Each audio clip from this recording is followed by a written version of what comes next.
Today, I would like to speak about pursuing our dreams and pursuing God at the same time. It can be very challenging. You need a lot of balance. Today, we're going to speak about the thing you lose when you're pursuing your dreams and you're pursuing God at the same time, the obstacles that you encounter, how faith plays a part in it, how you have to keep pushing forward even when you're feeling restless and tired. To pursue your dreams and God, it comes with a lot of challenges where people will try to talk you out of the things that you're doing. People will try to talk you out of the potential that you have and that you may see, but because they have insecurities within themselves, they will project this onto you so that you could not get to where you're supposed to get. Because unfortunately, some people are jealous, and you have to remember that jealousy is a spirit.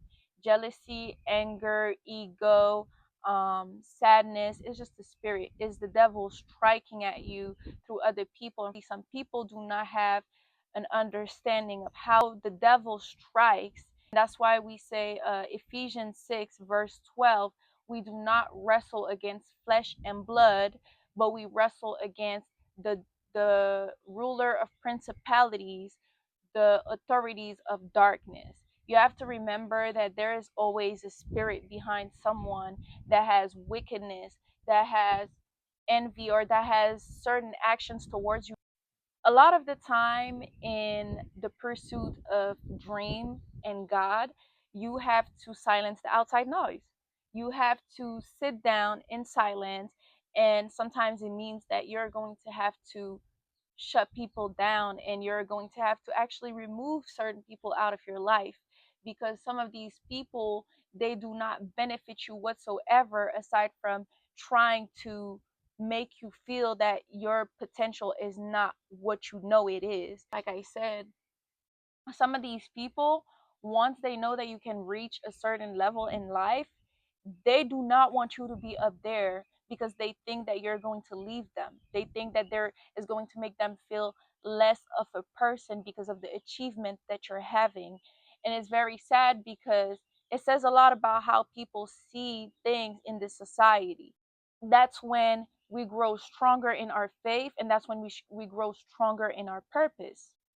You have to be able to balance your dreams and your faith, meaning you have to have a commitment to both. You have to make times to make a plan and establish a plan for your dreams, and you have to make time to turn to God, to be able to hear him, to be able to ask him, what does he want from you? What is he waiting from you? What is your next step?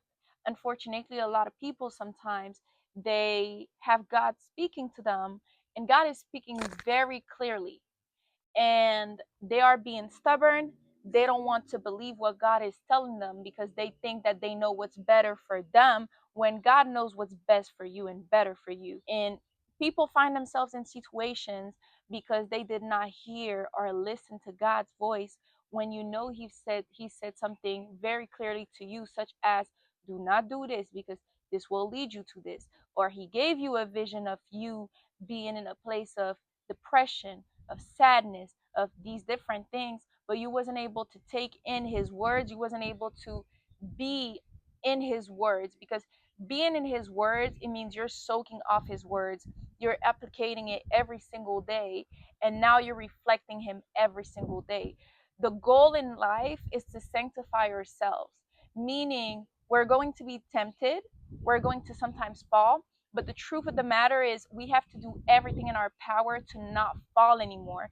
Because the more we leave them doors open, the more Satan is coming through.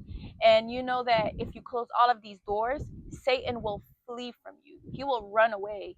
He will be like, okay, all right now there's no more ways to come in and to distract them or to make them fall. So let's go find another target. It doesn't mean that they're not going to strike again, because they will sometimes. You have to make sure that you're walking a path of holiness.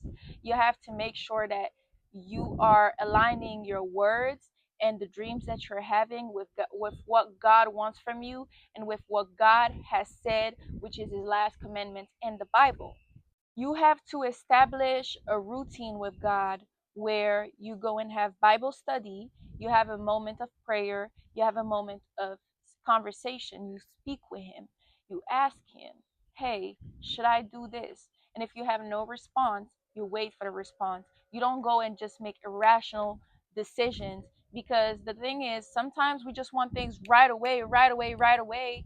And we're not even realizing that what we're doing is just leading us straight into a hole, straight into a hole. Matthew 6, verse 33 says, but seek first his kingdom and his righteousness, and all these things will be given to you. You have to let your faith guide your decisions so that you are able to get closer to your purpose and you are aligned with what God is telling you to do and what you need to do. Colossians 3, verse 23 to 24 says, whatever you do, work at it with all your heart as working for the Lord, not for human masters, since you know that you will receive an inheritance from the Lord as a reward. So do not start doing idolatry. Do not start idling money. And now money is the center of your world. Do not idolate celebrities and their lives. And now you're all up in their business trying to figure out what are they doing next? Who are they dating next? Why are they doing this? And why is their life like this? No, you should focus on what you need and what God is telling you that you need. You need to pursue your dreams. Do not pursue the dreams or the thoughts of other people's lives, because everyone have their own path. Everyone have their own destiny. Everyone has something written for them. God wrote something wonderful and beautiful for you, but because you're trying to have control over everything, you're not even able to hear 1% of the words and what he has planned for you. Because God will tell us what he has planned for us. He will show us, literally show us. You know how many times God promised me something and he's made it happen for me because I was able to listen. I was able to hear what he wanted. In moments, sometimes I get impatient. And when I get impatient, I have to snap out of it because the devil is a liar. The devil is coming to steal like a thief in the night, and it will come and he will make you believe that you're running out of time. He will make you believe that why are you still not there, that you should be there, that you're this age. But the devil uses so many techniques to rob us of our happiness. So now you're trying to pursue your dreams, you're trying to pursue God, and you're unhappy, you're impatient, and none of this is from God. None of it is from God, because God wants you to be patient. And the more you're able to be patient, leaning on him and his understanding, the better it is going to be for you. You have to remember that there is a spirit behind every people that have wickedness behind their words. Anyone that speak words of death in their mouth, anything that comes from their tongue that is not positive and that is negative, is not from God. There is a spirit behind them, and you have to know that. You have to know that everything someone is going to tell you, do not take it personal. Do not take it personal. That happens when you're going to pursue your dreams, you're going to get rejected. And rejection is what? Redirection, because God has something bigger for you. He has a bigger plan. You have to know that when someone around you is telling you, no, do not do this, and if you're doing this, then it means you're like this and that, or you're changing because of this and that. Just know that there is a spirit behind them, which is going to discourage you. It's a spirit of discouragement. It's trying to talk you out of doing the things that you're supposed to do, knowing that it is what is going to bring you to your full purpose, and that is your destiny. If I was you, I would start documenting my prayers, your prayers, and see what God is doing in your life.